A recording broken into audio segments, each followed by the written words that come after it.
Sebanyak 288 objek bernilai budaya Indonesia yang berada di Belanda sejak era kolonial dipulangkan ke tanah air berdasarkan rekomendasi Komite Koleksi Kolonial Belanda.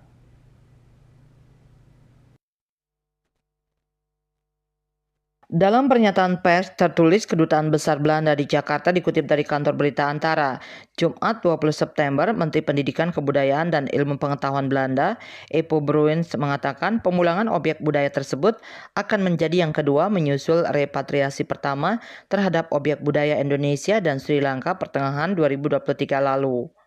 Serah terima 288 objek budaya dilakukan pada Jumat waktu setempat di World Museum, Amsterdam. Tempat objek budaya tersebut disimpan dan dipamerkan.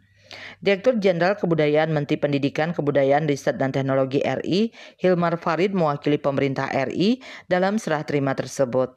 Hadir pula perwakilan dari Komite Repatriasi Indonesia. Objek-objek budaya yang dipulangkan tersebut terdiri dari 284 objek bersejarah seperti senjata, koin, dan perhiasan.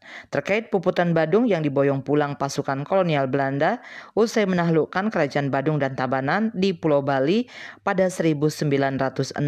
Objek budaya tersebut kemudian dipamerkan di World Museum.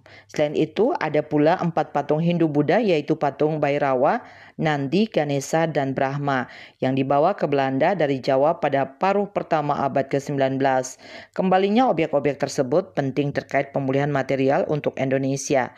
Komite Koleksi Kolonial Belanda sebelumnya menyarankan pemerintah Belanda untuk mengembalikan objek-objek tersebut berdasarkan penelitian asal-usul oleh World Museum dan sesuai dengan kebijakan nasional mengenai koleksi kolonial.